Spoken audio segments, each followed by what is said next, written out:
Hey, what's up, guys? Back again with another deck profile. I did one for you guys earlier. It was a fun one for me. The Sacred Beast, Diablo's deck. Today is one of my favorite Lair Darkness builds, and that's one that Innovation YGO came up with. And while I didn't agree with a lot of the things that were in his deck, I did agree with his deck idea. I thought that the deck had some amazing potential and figured I would try to do something on my own based off of him. And shout out to Innovation YGO. That was an amazing deck profile. There's some things that I would tweak, but your ingenuity to deck building really inspired me to build this. I never would have thought that I could mix heroes, my favorite archetype, and Lair Darkness, which is a really cool new archetype, together. This deck kind of reminds me of Teledad, so it's like Teledad, but it's not, where you run like heroes in an all-dark deck. So let me just go ahead and get into this for you guys. I'm going to go monster, spell, extra deck. Okay, and then I'm going to go into some text, and we'll do some test hands, and I'll even talk about combos. Okay, so of course it's Lair Darkness. We got to start with the big dude, Darkest Diablos. Darkest Diablos, we all know what he does at this point. He can't be targeted by card effects or monster effect. Yeah, you can't target him with card effects, period, and he can't be tributed. So that's great. And he can tribute himself and rip a card out of your opponent's hand, like they can put it on the top of the deck or at the bottom of their deck. Next, you gotta have the 3 Arima, the Wicked Warden. This is so you can get your Lair Darkness field spell. This is so you can tribute a monster and get Diabolos. You can tribute itself to proc Diabolos that's already in your hand and draw a card. It's a great card. There's no reason not to play 3. Next, because this is a hero build, we have Elements of Hero, Shadow Mist. The best hero right now. This is what you're going to use your hero lives for. This is where you're going to get most of your mass changes from. Shadow Mist speaks for itself. Next, I run 2 Vision Hero Vion. Now you could run this at 3. I suggest actually running it at 3. I don't have a third one. I haven't been to my locals lately and I haven't picked an extra one up. But basically, this card, when you normal summon it, it can dump a hero monster to the grave. So you want to dump your Destiny Malicious and get your play started. You can go into your Soul Day. You can go into a multitude of things just because you have Vion. Next, you got to run your 3 Destiny Hero Malicious. There we go. Look at that. I just wanted to show this off. I always got to show it off. I'm really proud of my hero core. Not that it's all first ed or anything, but I really enjoy it. So you got your 3 Destiny Hero Malicious. It banishes itself from the grave and it specials out another copy from the deck. So if you have it in your hand, you kind of want to you want to get it out. And a great way to get it out is with Dark Grepher, Mass Change 2. You can even run Dark World Dealings. I'm not running it in this build. I thought about it, but I decided to make a couple other card changes that we'll go into later. Next is Summoner Monk. You run a lot of spells. You can get out your Arima, you can get out a Dark Grepher, you can get out a Vion, you can get out your Shadow Mist. It all depends on what you want to do. If you have this card and you have a Hero Lives in your hand, then you're usually pretty set. It's even better if you have a Dark Grepher in your hand and you can special them out by ditching a Diabolos, which is a lot more common than you think. It was really common when I was running 3 Diabolos, but I felt like that might be a little too bricky, so I decided to go with 2 Diabolos. But yeah, 3 Summoner Monk will get you any of the rank 4s in the deck because that's pretty much all you run besides Diabolos and Malicious. And 1 other card. Next, you run the 2 Dark Grepher. 3 is a bit cloggy. He can special himself by ditching here, you can read the card effect. You can special summon this card from your hand by discarding 1 level 5 or higher dark monster. Once per turn, you can discard 1 dark monster, send 1 dark monster from your deck to the grave. It sounds like a lot of discarding, but if you have both Diabolos in your hand or you have a Diabolos in your hand and a Malicious, it's a great way to kind of get the ball rolling and get your hand freed up and get the plays going. Then lastly, it's not a dark, but one elemental hero honest. I don't think the deck would be itself. I don't think heroes can play without honest anymore. Dark Law is such a big deal. You want your Dark Law to be protected. Dark Law is like, king of the castle. You know what I'm saying? So you want to be able to protect it. You don't want it to get run over, like go through like some hard work to get it out and then have it, thwarted on your opponent's next turn. So it's great to have it. It'll help you get over problem monsters. There's a lot you can do just with honest Neos. So I'm running one because I don't want to get away from the fact that it's a dark based deck for a reason. So next I run 2 Lair Darkness. I don't want to run 3. I feel like 3 is cloggy. I feel like 3 is seen too much, and Arima searches it to begin with. Most of the time, I don't even need Lair Darkness on the field. Sometimes it's good to have Lair Darkness in this deck just so when you have Arima out, you can tribute their monster and draw a card. I feel like that's fantastic, and you gain a token. But most of the time, I tend to use it as fodder for Summoner Monk, but that's just me, and everybody has a different play style. So that's what I run 2. 1 to utilize, 1 to ditch, 1 to possibly get banished off of Pot of Desires. So that's the way that I look at it. Next, you got your 3, A Hero Lives.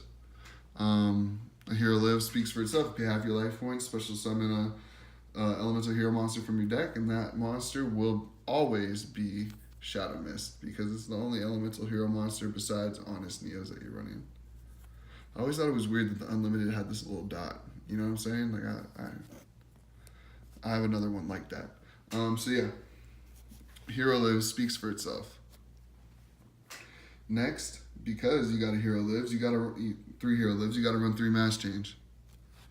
But not just 3 Mass Change, run 1 Mass Change too, because you have a lot of targets that aren't heroes that are dark. So you can turn them into Dark Laws, and you can use the Mass Change too to ditch a Diabolos or even a Malicious out of your hand and make plays from there. Next, I run 2 Called by the Graves because I don't want to get my shit pushed in by hand traps when I try to activate a Hero Lives or even a Pot of Desires. It would suck to just banish 10 cards for no reason. But you could take them out. I think it's a budget card. It came as a common in the newest set, and it's a super in the special editions. You pay $10, you get one of these, and you just buy 3 special editions. I bought quite a few, and I pulled all Gammas and Called by the Graves. So it was a nice treat. Next, I run the 3 Allure Darkness, and this is why I only run 1 Honest because, like I said, I don't want to distract from or stray from the fact that this is a dark deck, and if I draw into him and I can't banish him, then I got to get rid of my whole hand, and that's horrible.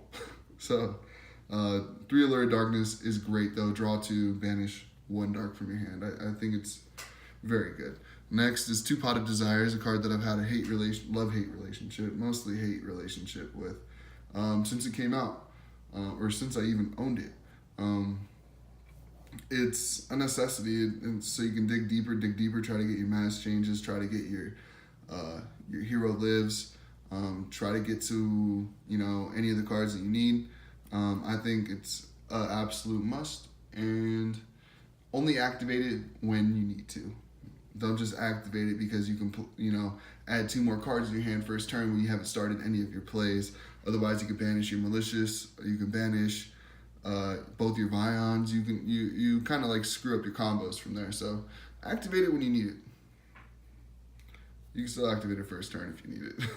1 Into the Void. When you have 3 or more in your hand, you draw 1, and you discard the rest of your hand at the end of the turn. Almost like a card of Demise, but not. So it's not bad.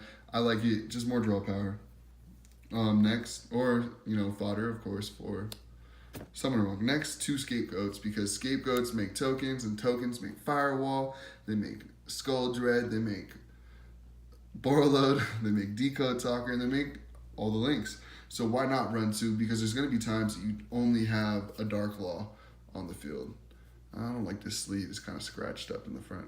But yeah, there'll be times that you only have a Dark Law on the field because it just happens sometimes. Or you only have a Diabolos, or you have 1 card in the field. It just kind of happens in a deck that's not as combo heavy as it could be. So it's great. You make your links and whatnot. I love having it, and it's also fodder again for Summoner Month. Next, 1 Soul Charge and 1 Monster Reborn to round everything out. Just to bring your stuff right back. It's great, especially Soul Charge. You can go off with Soul Charge. It's really good that card's at 1. Otherwise, decks throughout the entire game would be broken AF. But yeah, that's my main deck. If you want to, you can add more draw cards if you don't have Called by the Graves. I like, Solemn Judgment because it negates board wipes. This is my other Called by the Grave, but I need space for that 1 Into the Void because I feel like it's necessary. So next, you got to run your 3 absolute gorgeous Masked Hero Dark Laws. It doesn't matter if it's super. It doesn't matter if it's ultra. Ulti, for sure. The card's beautiful. Just run 3. Bring out a double Dark Law. If you can find a way to play a tuner, right? And you can bring out Omega in double Dark Law. Not only can you rip... You can rip 3 cards from your opponent's hands. Ogre, Valor. The only card that can hurt this is Cyframe Omega. And if you have 2 of them, then you're good. So you could banish 2 cards out their hand, and then Cyframe Omega will also banish a card out of their hand. I don't have any tuners clearly, so I can't run Omega. Next, 1 Enki, because he helps OTK opponents. Next, I run, the Utopia package right here. Utopia and Utopia the Lightning. Next, I got 1 Link Spider, because I only have 1. 1 Proxy Dragon, because I feel like I only need 1. 1 Isolde. This is a major key. You can make Isolde before you even make Shadow Mist, and you can get your Honest Neos and hold on to it. You're not going to activate it that turn because you can't, but it's great to just add it to your hand, and then you can link off from there. You can make a decode or something. So yeah, I run 1 of those. I feel like it's necessary. It is necessary. 1 Decode Talker, because Decode Talker can be really big, and if you bring a Malicious to one of its arrows, and Malicious is kind of useless as a monster besides being a link fodder, so you can use its effect to tribute off Malicious if they target one of the monsters on the field, or any card on the field. Next, 1 Borreload, because Borreload's amazing. I love bringing out Borreload. I tend to bring out Borreload more than Saryuja, but here is Saryuja, because if you get, I've done it before, double Dark Law. 2 2700 Dark Laws is a lot more threatening than a 2400. And then lastly, 1 Firewall Dragon. This is my Japanese one. I just like it way more than my secret. I'm gonna start playing it. I had it in a hard case for a long time, so I'm gonna start playing it. Whether it's World Chalice or whatever. Anything that generates tokens, I'm gonna play Firewall Dragon just because I can. But yeah, that's it from my extra deck. There should be a number 41 in there, but I legitimately cannot find it at the moment. So that's a thing. But yeah, I feel like this deck has massive potential, and someone just needs to break it. I feel like there's a lot more things that can be done. If you guys see anything that you think I should run, or that I could run, or that I can make a little bit different in this deck, please let me know. I had an idea in my head literally just right now as we were doing this deck profile, but I lost it. I'm going to continue to test it. I'm going to make it better, and when I do, I will come back with another update, and yeah, it'll be great. I'm going to make another video with like combos and whatnot, but I'm not going to do that right now because I'm pretty tired. I just came back from work, so. Alright guys, I hope you enjoyed. I hope you like and subscribe. If you don't like it, let me know why, because y'all trolls that are fucking disliking this video aren't telling me any sort of constructive criticism. So I enjoy constructive criticism. I don't care if you don't like something, as long as you tell me why you don't like it, because I want to be better. So thanks guys for watching, and I'm out. Peace.